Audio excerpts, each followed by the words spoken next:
gracia de Dios en la ciudad de Medellín. Gracias, Pastor Carlos, por la invitación, porque hoy tenemos el privilegio de predicar la palabra del Señor. Vamos a abrir las Escrituras en la carta de Pablo a los Filipenses, y vamos a estar en el capítulo 1, carta de Pablo a los Filipenses, capítulo 1, y voy a leer para ustedes del versículo 9 al versículo 11. Filipenses capítulo 1, versículo 9 al 11. Dice la palabra del Señor: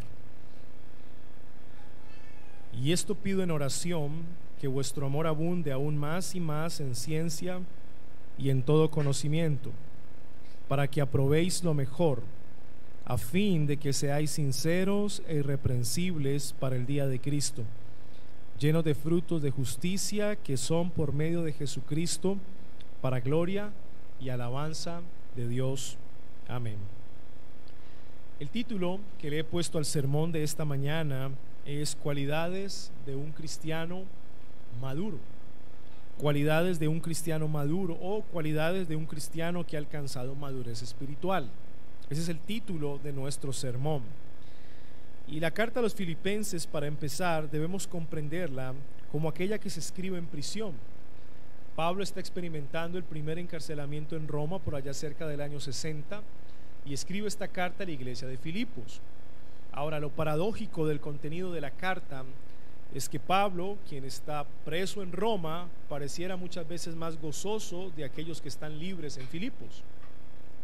Es como si la persona que ha perdido la libertad ahora puede experimentar sumo gozo porque el evangelio que está siendo predicado no ha perdido libertad, sino que el evangelio no está preso. Por ende, Pablo se goza, y la iglesia que está en Filipos, que está libre, pareciera más bien estar cautiva porque no tienen el mismo gozo de aquel que está preso. Paradojas, ¿verdad? Paradojas. Ahora, eso nos habla del carácter de Pablo.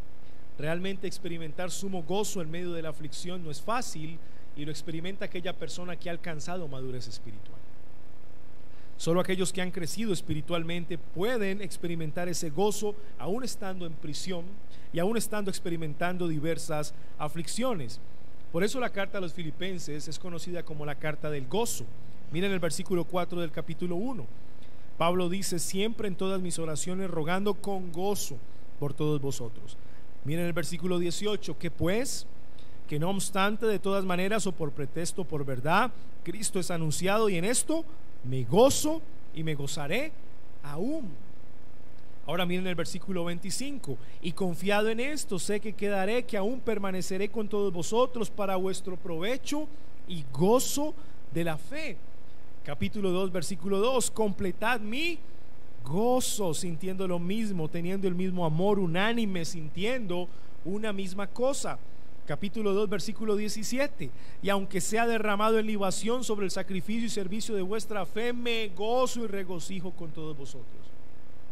Y repite: y asimismo gozaos y regocijaos también vosotros conmigo. Versículo 28: así que le envío con mayor solicitud, para que al verle de nuevo os gocéis y yo esté con menos tristeza. Recibidle, hablando de Epafrodito, pues en el Señor con todo gozo, y tened en estima a los que son como él. Capítulo 3, versículo 1: por lo demás, hermanos, ¿qué dice? Gozaos en el Señor. Y nuevamente repite el apóstol Pablo, capítulo 4, en medio del marco de la pelea o la discordia entre Bodia y Síntique. Versículo 1: así que, hermanos míos amados y deseados, gozo y corona mía, estad firmes, así firmes en el Señor, amados. Y lo habla como preámbulo de la difícil relación interpersonal entre dos servidoras de la iglesia. Versículo 4: regocijaos en el Señor siempre. Otra vez digo, regocijaos. Y mire cómo va terminando la carta. Versículo 10: en gran manera me gocé en el Señor, de que ya al fin habéis revivido vuestro cuidado de mí, de lo cual también estabais solícitos, pero os faltaba la oportunidad. Eso no es una carta de gozo. Desde el capítulo 1 hasta el capítulo 4, Pablo repite una y otra vez el gozo, el gozo, el gozo, el gozo, el gozo. ¿Y quién repite el gozo? Aquel que está preso. aquel que está preso, aquel que ha sido privado de la libertad. Pero cuando uno estudia el capítulo 1 de la carta, se da cuenta que el sumo gozo de Pablo se debe al progreso del evangelio. Aunque él está preso, la palabra del Señor no está presa, y por eso experimenta gozo. Él ha levantado una oración por la iglesia. Es una oración de gratitud, es una oración que expresa comunión con la iglesia, es una oración que expresa amor por la iglesia. Miren el versículo 8 del capítulo 1: porque Dios me es testigo de cómo os amo a todos vosotros con el entrañable amor de Jesucristo. Un amor que sale directamente desde las entrañas, es lo que significa, de lo profundo, ese amor de Jesucristo. Así que Pablo levanta una oración por la iglesia de los filipenses, expresando su gratitud, expresando su confianza, expresando su comunión, expresando su amor por ellos. Y qué tan importante es que una persona ore por otra, ¿verdad? Y qué tan importante es que una iglesia ore por otra iglesia e interceda por ella. Realmente nos sentimos amados cuando hermanos oran por nosotros, y realmente amamos a nuestros hermanos cuando oramos por nuestros hermanos. Y ahí que la directriz que le da el Señor Jesucristo a sus discípulos de que amen a todos aquellos que os maldicen, bendigan a todos aquellos que hablan mal de ustedes y oren por todos aquellos que os aborrecen, pues también detrás de todo eso tiene un propósito curativo. La oración que se levanta por todos aquellos que nos aborrecen sirve como un bálsamo para sanar nuestros corazones de las heridas causadas. Así que a medida que crecemos en esas palabras de bendición para otros, nosotros mismos estamos siendo sanados cuando oramos por otros y expresamos el amor a otros a pesar de ellos y a pesar de lo que nos han hecho, ¿verdad? Así que tiene un propósito curativo detrás de todo esto, la oración o la intercesión por otros. Ahora, a partir del versículo 9, Pablo va a pedir algo muy especial por la iglesia. O sea, ya les ha expresado su gratitud. En el versículo 3: doy gracias a Dios siempre que me acuerdo de vosotros. Les ha expresado la comunión por vuestra comunión en el evangelio. Ha expresado su confianza, estando persuadido de esto, que el que empezó la buena obra, él mismo la terminará. Les ha expresado el amor porque os amo, entonces por eso oro por ustedes. Pero ahora va a pedir. ¿Qué va a pedir Pablo por la iglesia de los filipenses? ¿Qué tendrá en el corazón esta persona? Una persona que ha alcanzado madurez espiritual, que es Pablo, una persona que está experimentando sumo gozo en la prisión porque el evangelio de Dios ha progresado. ¿Qué será lo que esta persona va a pedir por la iglesia a los filipenses? Realmente nuestras oraciones revelan lo que hay en nuestro corazón.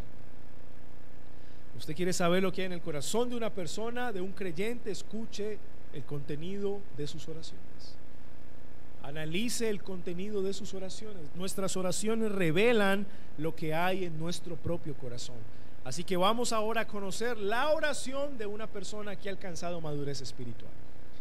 Vamos a conocer el contenido de esa oración de una persona que se convierte para nosotros en un hombre ejemplar, el cual ha sido maduro espiritualmente.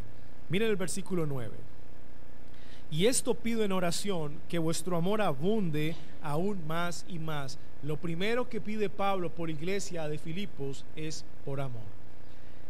La primera cualidad de un cristiano que ha alcanzado madurez es el amor en crecimiento. Es la primera cualidad. Pablo pide porque la iglesia de Filipos crezca en amor. ¿Y por qué digo que crezca? Miren lo que dice la primera línea del versículo 9: que vuestro amor abunde. Se completa: aún más y más. Realmente Pablo parte de la presuposición de que la iglesia en Filipos ya posee el amor de Dios que ha sido derramado por su Espíritu Santo. Él no le está pidiendo a Dios amor por la iglesia, o para que la iglesia tenga amor por él o amor por otros. Pablo parte de la presuposición de que ellos ya tienen el amor. Ahora lo que le pide al Señor es que ellos puedan crecer en amor. Y es que a la luz de Romanos capítulo 5, todos aquellos que están unidos a Cristo a través de la fe tienen el amor de Dios, el cual ha sido derramado por su Espíritu en sus corazones. Lo que pasa es que algunos lo tienen muy bajo. No crece ese amor.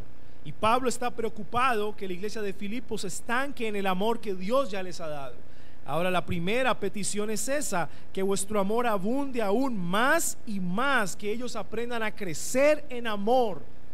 Y Pablo es ejemplo de eso. ¿Recuerdan lo que dijo en segunda carta a los Corintios, allá en el capítulo 12?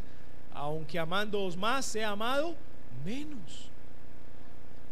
Queriendo decir, bueno, yo he sufrido por causa de vosotros, he venido a predicarles el evangelio. A Corinto les escribió 2 cartas y a pesar de eso las relaciones con aquella iglesia fue bastante difícil. Cuanto más Pablo se daba por la iglesia a los corintios, esa iglesia no respondía de la misma manera, y él dice, aunque os ame más a ustedes y sea amado menos por ustedes, no importa, seguiré sirviéndoles, seguiré sirviéndoles. Pablo es un ejemplo de amor en crecimiento, y es que el amor en Pablo es una decisión. Es una decisión. Él tomó la determinación y la decisión de hacerle el bien a la iglesia de Corinto a pesar de ellos. A pesar de ellos. Y es que si yo parto de esa idea de lo que es el amor, es una decisión de hacerle el bien al otro a pesar del otro, entonces el motor de mi amor no vendrá de lo que el otro haga por mí, sino de lo que Dios ya hizo por mí. Y eso marca la diferencia. ¿Qué tal que Pablo estuviera esperando que la iglesia de los Corintios lo tratara bien para él seguirlos amando? No los amaría. ¿Qué tal si Pablo se queda esperando que todas las iglesias que él plantó con su equipo de trabajo le correspondan de la misma manera para él poderlos amar? No los amaría, no los serviría. Pero el motor del amor del Pablo no era lo que las iglesias hacían por él, sino lo que Cristo ya había hecho por él. Y si ese es el motor de mi amor, entonces no mengua, no fluctúa. Es un amor que permanece, es un amor estable, es un amor fuerte, no será pasajero. Es un amor maduro, es un amor en crecimiento. Y es lo que una persona que tiene esta cualidad, que es Pablo, pide a la iglesia de los filipenses, que tengan el mismo crecimiento en amor. Un cristiano que ha alcanzado madurez es un cristiano que crece en amor. Es un cristiano que crece en amor. Ahora, ¿cómo puedo yo entender esto? Lo entiendo pensando primero en Dios. Dios se ama a sí mismo, Él es perfectamente amoroso. Y es perfectamente amoroso porque el Padre ama al Hijo, el Hijo ama al Espíritu Santo, el Espíritu Santo ama al Hijo y al Padre. La Trinidad es perfecta en amor, es el perfecto ejemplo del amor en sí mismo, de la Trinidad. Y Dios se ama a sí mismo, por ende, lo más importante para Dios es su propia gloria. Así que todos aquellos que tenemos el amor de Dios, procuramos glorificarlo, porque ese es el propósito de Dios, su propia gloria. Si amamos a Dios, amamos la gloria de Dios, amamos honrar a Dios, amamos santificar su nombre, amamos que Él se refleje a través de su iglesia y se exprese a través de su iglesia, conformando nuestras vidas a su imagen. Amamos eso, amamos lo que Dios ama y aborrecemos lo que Dios aborrece. Ese es el amor de Dios. Pero resulta que el Padre ama al Hijo, por lo tanto nosotros debemos amar al Hijo también. Si hay alguien verdaderamente importante en nuestras vidas, es el Hijo, es nuestro Señor Jesucristo. La función del Espíritu Santo en la vida de la iglesia es llevarnos a honrar y amar al Hijo con todo nuestro corazón. Es glorificar el nombre de Cristo en nuestras vidas en todo momento, y aun cuando nos congregamos, Cristo es la persona más importante. Algunas iglesias creen que nosotros, los que hemos abrazado la Reforma, o si somos bautistas, no creemos en el Espíritu Santo. Y quizá lo dicen porque no tenemos ciertas prácticas que ellos tienen. Pero note algo, cuando estudiamos Juan capítulo 14 y Juan capítulo 16, nos damos cuenta que la función principal del Espíritu Santo es honrar al Hijo. Así que una iglesia que se enfoca en predicar la palabra del Señor de manera cristocéntrica, donde Cristo sea el centro de la predicación, las alabanzas todas estén enfocadas en Cristo, nuestras oraciones sea en nombre de Cristo, lo que hagamos sea por Cristo, y la cena del Señor gira alrededor de lo que Cristo hizo, el Espíritu Santo está en esa iglesia. Él está obrando poderosamente en esa iglesia, porque nos está llevando a cumplir el propósito. Si amamos al Padre, amamos al Hijo, y nuestra mayor preocupación es honrarlo siempre que nos congregamos. Él es la persona más importante. Pero ¿saben una cosa? El Padre ama al Hijo y ama a sus hijos, a todos aquellos que son hermanos menores de Cristo. ¿Sabe qué implica eso? Que si yo amo a Dios y amo al Hijo, yo debo amar a los hermanos menores del Hijo. ¿Y quiénes son esos hermanos menores? Nuestros hermanos en la fe. ¿Notan lo contradictorio que puede ser una persona al pensar que puede amar a Dios y no puede amar a sus hermanos? Lo que dice Juan en su primera carta: ¿cómo puedo amar a un Dios que no puedo ver y no soy capaz de amar a mi hermano a quien veo? ¿Notan la gran contradicción que hay ahí? Pues si amo a Dios, amo al Hijo, y si amo al Hijo, amo a sus hermanos menores. Amo a la iglesia. Esa es la idea, ese es el argumento que da Juan en su primera carta. Ahí viene la pregunta entonces: ¿cuánto estamos amando a nuestros hermanos? Y Pablo pide a la iglesia de los filipenses que crezca en amor por Dios, en amor por el Hijo y en amor por ellos mismos como hermanos, como comunidad, como iglesia. Y es que nosotros amamos a pesar del otro, no olvide eso. O sea, nosotros amamos a pesar del otro. Usted no puede esperar que el otro le corresponda para amarlo. No puede esperar, porque muy seguramente nunca le va a corresponder como usted quiere. Muy seguramente. Así que el motor de nuestro amor por nuestros hermanos no son nuestros hermanos en sí mismos, es Cristo. Cristo es el motor de mi amor por mis hermanos. Y es así que cuando mi hermano me falla, entonces mi amor se puede ver afectado, porque yo sigo siendo un pecador, pero no desaparece. Mi amor está ahí, porque Cristo está ahí y su Espíritu permanece en mí. ¿Notan cómo es de importante entender que amar a otro es una decisión a pesar del otro? Y es así como el amor en crecimiento se convierte en una cualidad de un cristiano que ha alcanzado madurez espiritual. Es básico.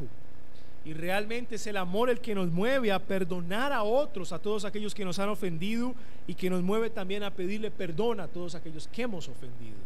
Es el amor, pero es un amor en crecimiento, en crecimiento. Pregúntese, hermano, ¿cómo está su amor? ¿Cómo está su amor con Dios? ¿Cómo está su amor con el Hijo? ¿Cómo está su amor por la palabra de Dios? ¿Cómo está su amor por su hermano? Y esa es una cualidad de un cristiano que ha alcanzado madurez espiritual. En él hay amor en crecimiento. Segunda cualidad. Pablo ahora ora para que la iglesia crezca en conocimiento. Mire lo que dice la segunda línea: que vuestro amor abunde aún más, y agrega en ciencia, literalmente conocimiento. Un cristiano maduro que ha alcanzado madurez espiritual es un cristiano que crece en conocimiento de la verdad. Y es que, querida iglesia, ¿cómo podemos amar a un Dios que no conocemos? ¿Cómo podemos amar a un Dios que no conocemos? Para amar a Dios debemos conocerle, y le conocemos a través de la verdad de su palabra. A medida que crecemos en el conocimiento de la verdad, entonces crecemos en amor por Dios, crecemos en amor por nuestros hermanos. ¿Por qué muchas personas abandonan la iglesia? Incluso abandonan su profesión de fe, que un día dijeron públicamente: yo soy cristiano, pero abandonan su profesión de fe. ¿Por qué? Porque se decepcionan del comportamiento de otros. ¿Y saben por qué se decepcionan del comportamiento de otros? Porque parece que nunca leyeron en sus Biblias que los otros siguen siendo pecadores a pesar de ser redimidos. Y esperaban que la respuesta del otro, la correspondencia del otro fuese perfecta, pero se dieron cuenta que el otro no puede corresponder como tú esperabas que correspondiera. Entonces te desanimas. Pero la palabra del Señor nos enseña eso. Nos enseña que nos van a fallar. Las personas que más queremos nos van a fallar. Nos enseña que podemos confiar en nuestros hermanos, pero muchos de ellos nos van a defraudar. La palabra del Señor ya nos enseña eso. Nos enseña que el pastor sigue siendo un pecador. Nos enseña que no hay iglesia perfecta. La palabra del Señor ya nos enseña eso. Así que note cómo al conocer la verdad de la palabra del Señor, yo me puedo ubicar en mi vida cristiana y crezco en mis relaciones interpersonales con mis hermanos. Y Pablo es consciente de eso. Si la iglesia de los filipenses conoce más profundamente la verdad, se van a decepcionar menos. Se van a decepcionar menos. Se van a defraudar menos. Porque la palabra del Señor ya lo había dicho, ya lo había enseñado. Ese conocimiento por la verdad no es meramente un conocimiento intelectual. La idea que Pablo quiere transmitir aquí es que la iglesia de los filipenses reciba un conocimiento que los lleve a la obediencia cristiana. Y es por eso que más adelante en el versículo 27 les dice que solamente que os comportéis como es digno del evangelio de Cristo es la solicitud de Pablo. Que la iglesia de los filipenses puedan conducirse en esta vida como miembros del reino espiritual de Cristo, o sea, como se debe. y deben dignificar el evangelio actuando con valentía, combatiendo por la fe del evangelio con valentía, realizando un ejercicio apologético de defensa con toda humildad y esforzándose en los medios de gracia, en las disciplinas espirituales. Es la manera como el cristiano dignifica el evangelio de Cristo. Así que Pablo es consciente que ese conocimiento que se encuentra en la verdad les va a dar una información, pero esa información los debe llevar a la práctica, a la obediencia cristiana, los debe mover a la obediencia. Y Filipenses no era una iglesia difícil, ¿verdad? Pues nosotros hacemos un trabajo comparativo con todas las iglesias del Nuevo Testamento y nos damos cuenta que si una iglesia sana, saludable, buena, estable, pues era la iglesia de los Filipos. Era una iglesia estable. No se compara con la iglesia de los Corintios, que era una iglesia bastante difícil, o la iglesia de los Gálatas, que Pablo tiene palabras duras para esa iglesia. Pero Filipenses se ve que es una iglesia estable. Habían dos servidoras que habían entrado en diferencias entre ellas, y Pablo les escribe esta carta para tratar de volverlas a la unidad y experimentar el sumo gozo que se da a través del evangelio. Pero noten que no es una iglesia difícil, pero aún así Pablo pide que esta iglesia crezca en amor y crezca en conocimiento. O sea que no se trata de cómo esté la iglesia, siempre la iglesia necesita crecer en esas dos cosas, siempre. Y por mucha madurez espiritual que yo crea tener en mi vida cristiana, siempre me va a hacer falta más madurez. Y por mucho conocimiento en la verdad que yo tenga en mi vida cristiana, siempre me hace falta conocer aún más al Señor. Y Pablo es un ejemplo de conocimiento de verdad. Él conoce la palabra del Señor. Amor en crecimiento y conocimiento de la verdad. Tercera cualidad, dice Pablo, y en todo conocimiento, y esa palabra conocimiento la podemos traducir literalmente como discernimiento espiritual. Discernimiento espiritual. La tercera cualidad de un cristiano maduro es el discernimiento espiritual. Ahora noten cómo va ligado ese discernimiento con la primera línea del versículo 10, para que aprobéis lo mejor. Noten que Pablo no dice que la iglesia necesita discernimiento para aprender a diferenciar entre lo bueno y lo malo. Eso no es lo que dice la palabra aquí en este texto. Porque si yo les pregunto a ustedes qué significa la palabra discernimiento, muchos de ustedes me van a decir aprender a diferenciar entre lo bueno y lo malo, y elegir lo bueno me hace sabio. Pero note que Pablo dice no, yo necesito discernimiento para que aprobéis lo mejor. En otras palabras, el cristiano que ha alcanzado madurez espiritual ahora debe distinguir entre lo lícito y lo conveniente. Otro nivel. Otro nivel. Ya no más de estar lidiando en lo que es bueno y es malo. No, una persona que crece espiritualmente sabe qué es lo bueno y sabe qué es lo malo. Ahora el desafío para ese creyente es aprender a distinguir entre lo que me es lícito hacer y lo que me conviene. Eso es otra cosa. Y eso es discernimiento espiritual. ¿Cuántas cosas la palabra del Señor no nos prohíbe, verdad? Que hagamos, que podemos hacer libremente, pero no las debemos hacer porque no conviene a la conciencia del hermano. Y es por eso que parte de esa madurez espiritual nos debe llevar siempre como referencia a la palabra del Señor. Y si la palabra del Señor no es muy clara al respecto, yo debo entonces vigilar la conciencia de los otros antes de tomar esa decisión. Y si no afecta a nadie, eso se llama circunstancial, entonces yo debo mirar si mi propia conciencia se ve afectada por la decisión que voy a tomar. Y si afecta a mi conciencia, Pablo dice que no puedo tomar decisiones en contra de mi conciencia porque me es pecado. En eso está lidiando una persona que está alcanzando madurez espiritual. Mire que no está lidiando si se embriaga o no se embriaga. Mire que no está lidiando en que si se divorcia o no se divorcia. No está lidiando en si se va a casar con el mundano o con el cristiano, o con la mundana o con el cristiano.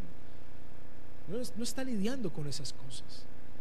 Noten que la persona que ha alcanzado madurez espiritual está lidiando es entre lo que pudiese hacer y que no le es pecado, pero quizá no conviene, y eso sí es bien difícil, ¿no? Es bien difícil en la vida cristiana. Y Pablo sabe que como es de difícil en la vida cristiana, entonces debe orar para que la iglesia obtenga ese discernimiento espiritual. Y ahí se completan las tres cualidades de un cristiano maduro. Número 1, amor en crecimiento. Número 2, conocimiento verdadero o crecimiento en ese conocimiento de verdad.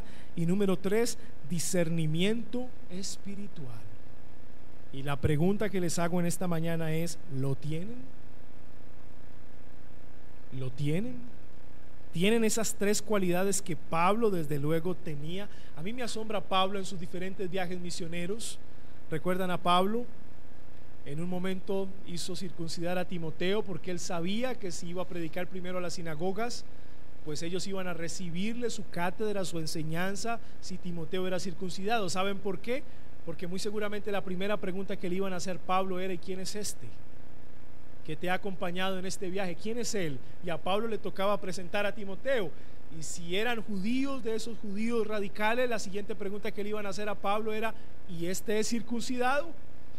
Y como Pablo no puede mentir porque Pablo es cristiano y él sabía que eso le iban a preguntar, entonces mejor lo circuncido antes de llevarlo. Y muy seguramente cuando le hicieron todas las preguntas, Pablo habló con verdad. Efectivamente, este viene de procedencia griega y fue circuncidado. No mentir. Ahora, ¿cómo se prevén esas cosas? Madurez espiritual. Pablo sabía que eso iba a ocurrir, así que para no pecar, prepara de antemano todas las cosas, prepara el camino para no ofender al Señor, y así no ofender la conciencia tampoco de los judíos a los que se iba a dirigir. Así que Pablo es un claro ejemplo de discernimiento espiritual. ¿Me es lícito? Pregunto, ¿me conviene? Piensen en eso. ¿Me es lícito? ¿Me conviene? Ahora, esas tres cualidades de un cristiano maduro: amor en crecimiento, conocimiento verdadero y discernimiento espiritual, tienen dos grandes propósitos. Ahora miremos los dos propósitos. Versículo 10: a fin de que seáis sinceros e irreprensibles para el día de Cristo. Ese es el primer gran propósito. Una persona que tiene amor en crecimiento, conocimiento verdadero y discernimiento espiritual es una persona sincera e irreprensible. Y note que la palabra irreprensible que utiliza Pablo en este capítulo es la misma palabra que utiliza en 1 de Timoteo capítulo 3, cuando le habla a los pastores: aquellos que anhelan el obispado deben ser irreprensibles. Es la misma palabra. Y muchas personas creen que los únicos irreprensibles deben ser los pastores, pero a la luz de este pasaje no. Realmente los requisitos que aparecen en 1 de Timoteo capítulo 3 se van a convertir en cualidades para toda la iglesia. Usted quiere revisar cómo está delante de Dios y delante de los hombres su vida espiritual, vaya a 1 de Timoteo capítulo 3 y revise su conducta a la luz de los requisitos para ser pastor. Porque si están ahí, no están ahí solamente para el que va a ser pastor, están ahí como ejemplo de espiritualidad para toda la iglesia. Y me llama la atención que Pablo dice: la persona que ha alcanzado ese amor, que tiene ese conocimiento y que posee ese discernimiento espiritual, es una persona que llega a ser irreprensible. Obviamente ninguno de nosotros seremos irreprensibles delante de Dios. Siempre Dios, que escudriña nuestro corazón, tiene algo que reprendernos. Pero la palabra se utiliza en relación con las otras personas. Debemos procurar apartarnos del pecado. Y no significa irreprensibilidad en este pasaje como perfección. De ninguna manera Pablo enseña el perfeccionismo. Pablo entiende que todos somos pecadores. Primera de Juan nos dice que si confesamos nuestros pecados, Él es fiel y justo para perdonar nuestros pecados y limpiarnos de toda maldad. Y si decimos que no hemos pecado, le hacemos a Él mentiroso. Eso se entiende. Pero la palabra irreprensible aquí tiene otra connotación. Y escuche con atención.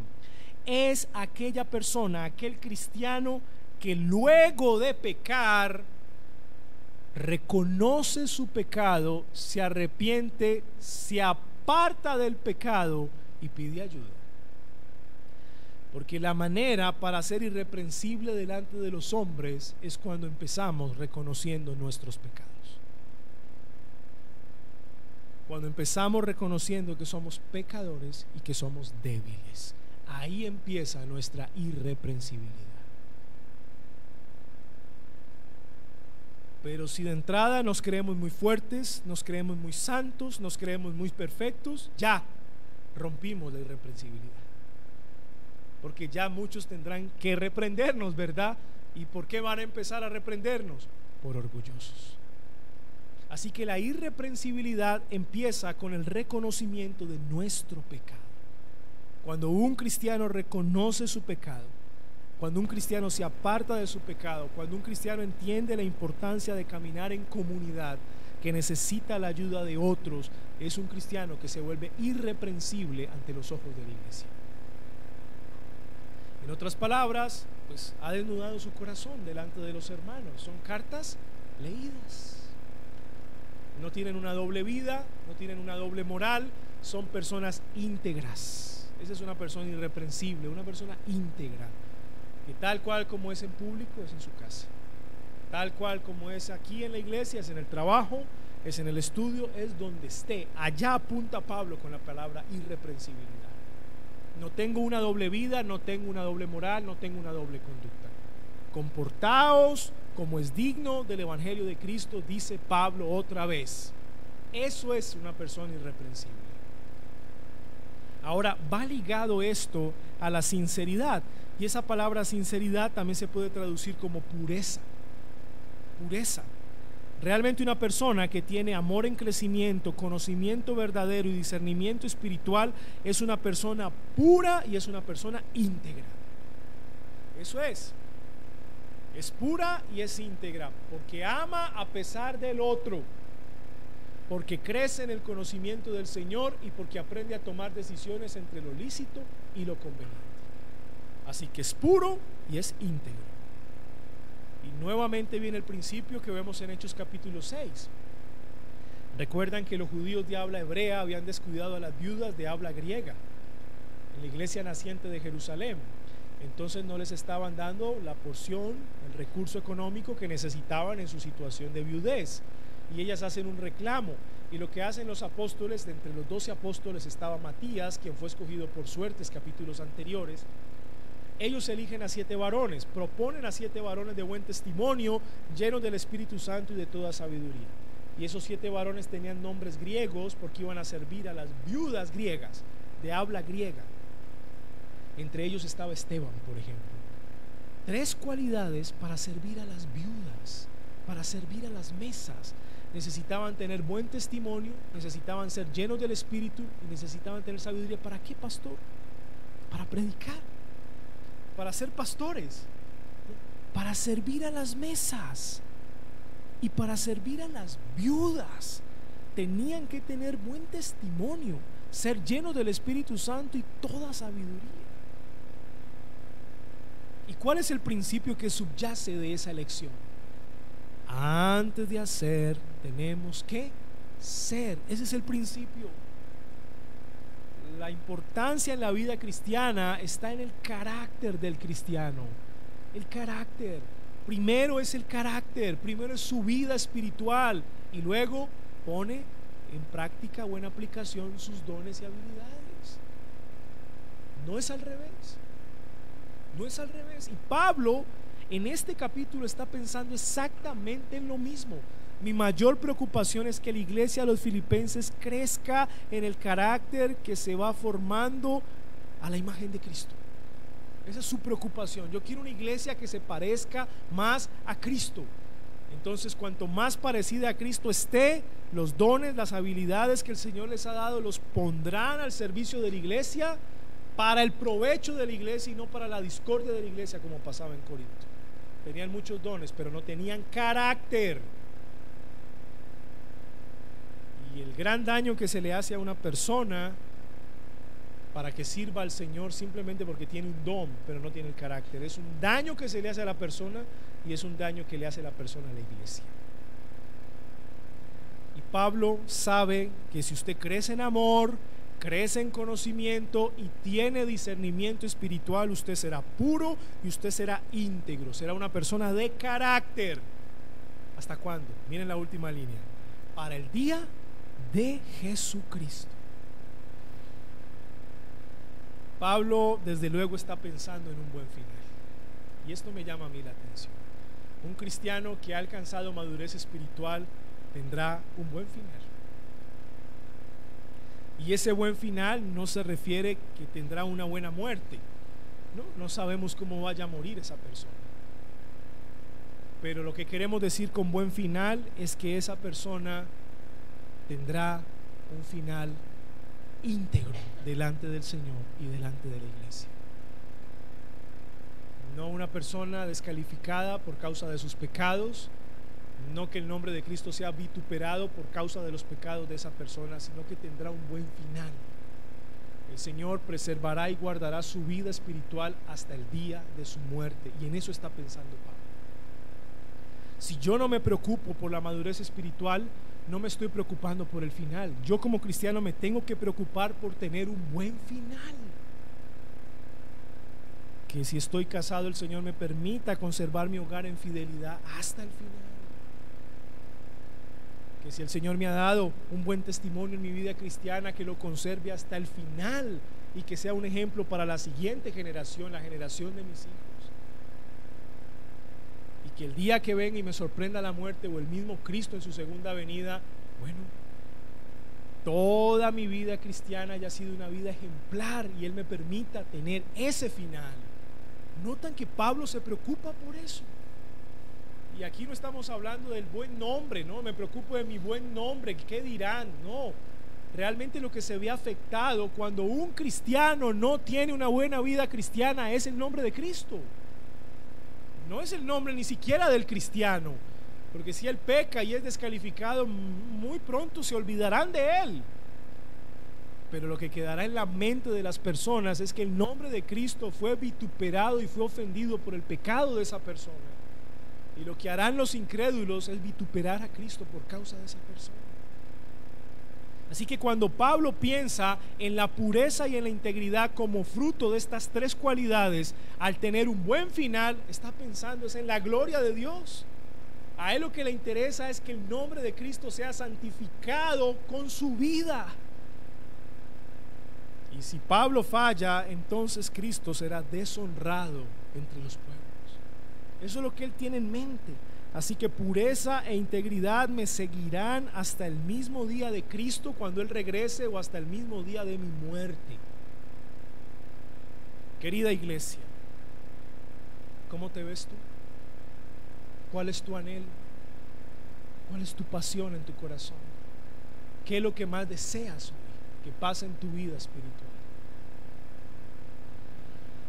Y lo que hablábamos en la escuela bíblica, muy importante, el ejercicio prospectivo hacia adelante. ¿Cómo te estás viendo 10, 20 años más adelante? ¿Cómo te estás viendo delante del Señor? ¿Estás orando para que el Señor te permita tener un buen final? Preserve tu carrera hasta el final, preserve tu vida espiritual hasta el final. O quizá no has pensado en eso. No son solo los pastores los que anhelamos tener un buen final, y que el Señor, a través del ministerio, Él mismo pueda ser glorificado. No solamente los pastores, todos los cristianos deben tener la misma mentalidad. Pero ¿cuál es el segundo fruto o el segundo fin? Versículo 11: a fin de que seáis llenos de frutos de justicia que son por medio de Jesucristo, para gloria y alabanza de Dios.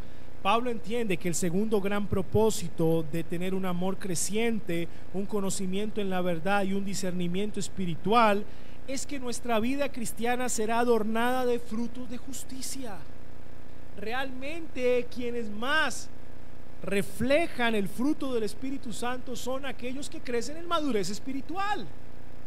Y no hay nada más rico, más apasionante, que más nos llene de gozo, que es manifestar el fruto del Espíritu Santo. Y Pablo entiende que si esa persona crece espiritualmente en esas tres cualidades, su vida cristiana, toda su vida cristiana, será adornada de frutos de justicia. Y muchas veces, queriendo definir el cristianismo, llegamos o vamos a extremos que no nos convienen. Está bien, nosotros entendemos que la salvación es por la sola fe, sin las obras. Eso lo entendemos. Que la causa instrumental de la justificación es la fe, no son las obras, como dice el catolicismo romano. Eso lo entendemos. Entendemos que una definición de cristianismo es que estamos en Cristo para la gloria de Dios. Eso lo entendemos. Pero ¿y dónde quedan las buenas obras? ¿Dónde quedan las buenas obras de los creyentes? Pablo estaba preso en Roma y la iglesia de los filipenses les dio una ofrenda con Epafrodito para que él pudiese subsistir algún tiempo. Y por eso en el capítulo 4 Pablo responde con palabras de gratitud por todo lo que la iglesia le ha dado. Lo mismo hace en Corinto. A pesar de, Pablo está exhortando a las buenas obras. Incluso recogen una ofrenda para suplir las necesidades de los hermanos más pobres que están en la iglesia local de Jerusalén. Siempre enfatiza las buenas obras. O sea que a pesar de que somos salvos por la sola fe en solo Cristo, por la sola gracia y para la sola gloria de Dios, como resultado de nuestra salvación, nuestras vidas cristianas deben estar adornadas de frutos de justicia, buenas obras. De allí que una definición de cristianismo es una vida moralmente correcta en Cristo para la gloria de Dios. Lo escuche, una vida moralmente correcta. Por supuesto que se espera eso de los cristianos. Por supuesto que Pablo más adelante espera eso de la iglesia de los filipenses. Miren cómo en el capítulo 2 presupone que en ellos hay consolación en Cristo, hay consuelo de amor, hay comunión del Espíritu, hay afecto entrañable, hay misericordia para que completen su gozo sintiendo lo mismo, teniendo el mismo amor unánime, sintiendo una misma cosa. ¿Y por qué Pablo presupone que eso lo tiene la iglesia de los filipenses? Porque debería ser obvio. Si yo estoy en Cristo, si estoy creciendo espiritualmente, entonces mi vida debe ser adornada de frutos de justicia. Soy salvo no por las buenas obras, sino para buenas obras. Y la pregunta que debemos hacernos aquí es: ¿cómo estamos de esos frutos de justicia? ¿Estamos adornando nuestra vida cristiana con frutos de justicia? ¿Estamos manifestando el fruto del Espíritu Santo en nuestra vida cristiana? ¿Cómo estamos? Y Pablo entiende que si la iglesia en Filipenses crece en amor, crece en conocimiento, crece en discernimiento espiritual, será una iglesia adornada de frutos de justicia, buenas obras. A veces nos quejamos, ¿no? La teología de la liberación, cuando entró a Latinoamérica, la justicia social, solo se enfoca en buenas obras, pero ha desechado el evangelio. Y criticamos esos movimientos.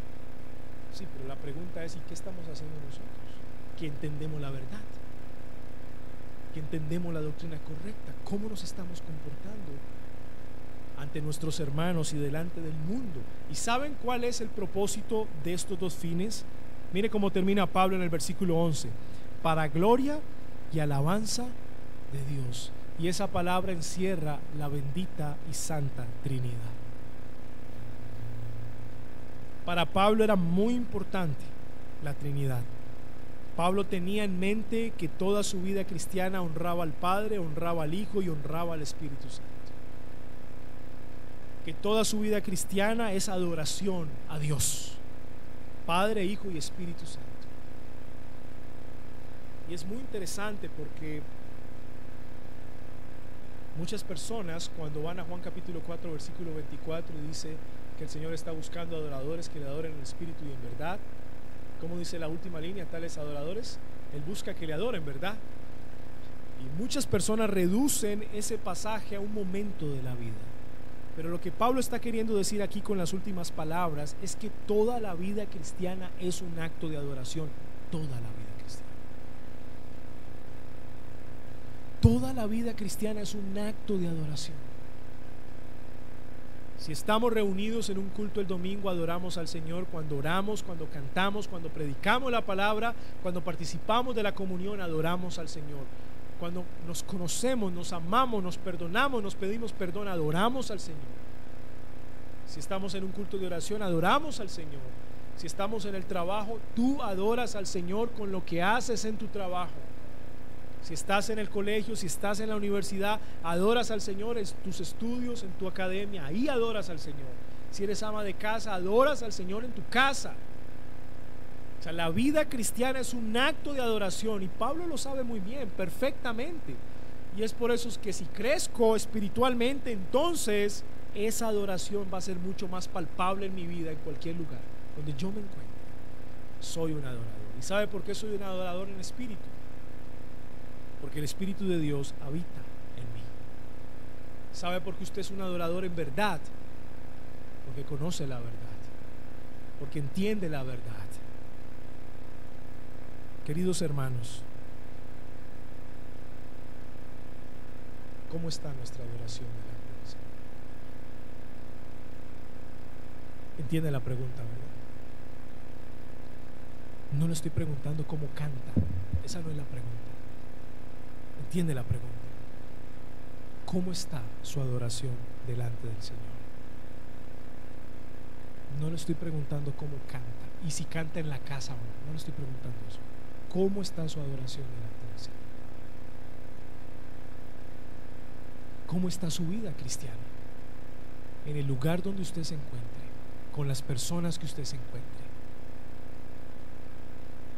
¿Es un acto de adoración su vida cristiana? ¿O no lo es? Ahora, esa es la petición de Pablo para la iglesia de Filipenses. Señor, si hay algo que debo pedirte por la iglesia de Filipenses, es por tres cosas. Tres cosas: que crezcan en amor, que crezcan en conocimiento y que tengan discernimiento espiritual. Porque si esa iglesia crece en esas tres cosas, Señor, serán puros e íntegros hasta que tú vuelvas, y toda su vida cristiana será adornada de frutos de justicia, se convertirá en un acto de adoración. Escuche, son resultados del carácter del cristiano. Son resultados. Así que no vamos en búsqueda de obras. Analice esto primeramente.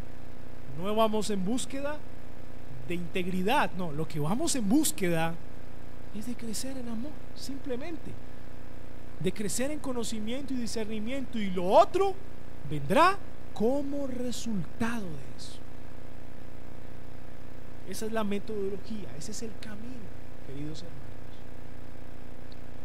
¿Y quién es el ejemplo de esas tres cualidades? ¿Quién es el ejemplo? Jesucristo. Si nosotros hablamos de amor, no podemos pasar por alto que el amor perfecto se encuentra en la persona de Cristo. Si verdaderamente alguien amó a pesar del otro, fue Cristo. Él entregó su vida a pesar de usted, mi hermano, a pesar de usted. Usted no tenía ningún mérito inherente para que Él hiciera una obra expiatoria por usted. Fue a pesar de nosotros. Cristo es el ejemplo supremo de amor. ¿Quién es el ejemplo supremo de conocimiento? Cristo. Cristo. Cristo es la verdad. Yo soy la verdad, dijo Él. Cristo es la misma palabra de Dios hecha carne. ¿Y quién es el ejemplo de discernimiento espiritual? Cristo. Cristo no tuvo que lidiar entre lo bueno y lo malo. Cristo tuvo que lidiar entre lo lícito y lo conveniente, y siempre eligió lo conveniente, siempre. Y cuando tuvo que callar, calló. Y cuando tuvo que hablar, habló. Cuando tuvo que denunciar, denunció. Cuando tuvo que huir, huyó. Él es el máximo ejemplo de discernimiento espiritual. Por ende, Cristo mismo se convierte en alabanza a Dios. Él mismo, su vida misma es un acto de alabanza, la misma vida de Cristo.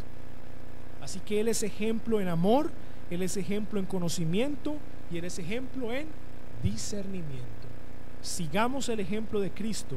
Y número 2, sigamos el ejemplo de Pablo.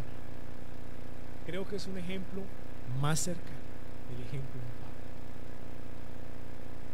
3 cualidades de un cristiano maduro espiritualmente: amor en crecimiento, conocimiento verdadero y discernimiento espiritual.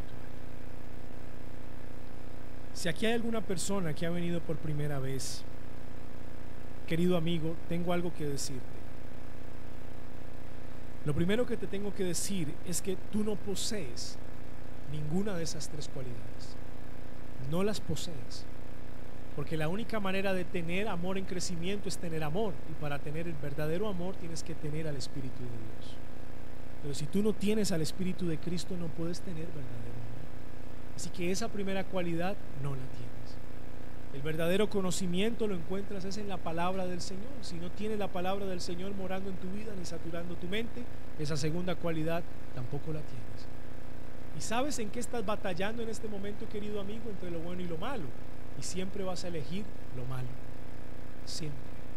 Solamente por una gracia común del Señor en momentos determinados puedes elegir algo bueno para el hombre, pero no para Dios. Siempre tu corazón va a estar inclinado a elegir lo malo. Así que discernimiento espiritual, querido amigo, tampoco tienes.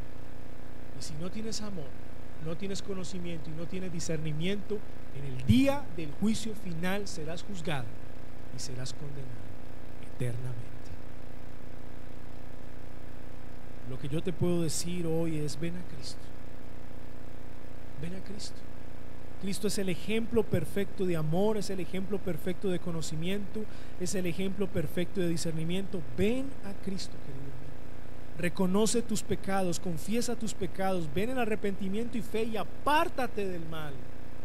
Y entonces el Señor, por su pura gracia y en su beneplácito, solamente Él, solo Él te puede dar salvación y tener misericordia de ti, solamente Él. Y así harás parte de esta comunidad que crece en amor, crece en conocimiento y crece en discernimiento espiritual. Pero solamente viniendo a Cristo, querido amigo. Sin Cristo no hay nada de eso, ni mucho menos salvación. Aprovecha esta predicación y aprovecha esta oportunidad para venir a Cristo. Y nosotros como iglesia oraremos para que el Señor tenga misericordia de ti y te arrepientas. Niños que están aquí y me escuchan, niños, 3 cualidades vimos en esta mañana de un cristiano que alcanza madurez espiritual. Niños, hay muchas personas adultas a tu lado que han caminado la vida cristiana por muchos años, pero escuchen esto: los años en el cristianismo no nos hacen maduros espiritualmente. Pueden haber personas a su lado que tienen 20 años en la vida cristiana y se comportan como niños. Así que, niños, les quiero decir una cosa: si ustedes creen de todo corazón en Cristo y el Espíritu de Dios habita en sus vidas, ustedes pueden alcanzar madurez espiritual a lo largo de su vida cristiana. Así que, niños, no olviden las 3 cualidades y cada vez que escuchen la predicación de la palabra del Señor, oren a Dios para que el Señor les dé esas 3 virtudes: amor en crecimiento, conocimiento verdadero y discernimiento espiritual. Y que esto sea para la gloria de Dios. Amén. Padre nuestro, en el nombre de Jesús te damos gracias. Gracias por recordarnos en tu palabra estas 3 cualidades. A veces se pueden ver difíciles, Señor. A veces muy difícil crecer en amor, tener que perdonar al hermano que me ha ofendido, tener que ir y pedir perdón, tener que esforzarme en hacerle el bien al otro a pesar del otro. Pero solamente tú nos puedes ayudar. Qué difícil muchas veces es conocerte a través de la palabra, que esa pasión y ese amor se mantengan estables por tu palabra, sin menguar, sin fluctuar. Te ruego, Señor, ayudes a tu iglesia en esto. Y qué difícil es distinguir entre lo lícito y lo conveniente cuando solamente pensamos en nosotros mismos, cuando no estamos pensando en la conciencia de los demás. Qué tan difícil es, pero solamente por tu Espíritu Santo lo podemos hacer. Yo te ruego de manera especial que a esta iglesia local tú les permitas crecer en amor, crecer en conocimiento y crecer en discernimiento espiritual. Y entonces esta iglesia será adornada de frutos de justicia, será pura e íntegra y tendrá un buen final desde el pastor hasta el último que se hizo miembro de esta congregación. Señor, bendice a esta iglesia, dándoles estas tres cualidades solamente en tu gracia, y ten misericordia del amigo o de la amiga que ha venido por primera vez, para que obtenga lo más importante en este momento, que es a Cristo mismo como su Señor y su Salvador. Todo esto lo oramos a ti, en el nombre de Jesús. Amén.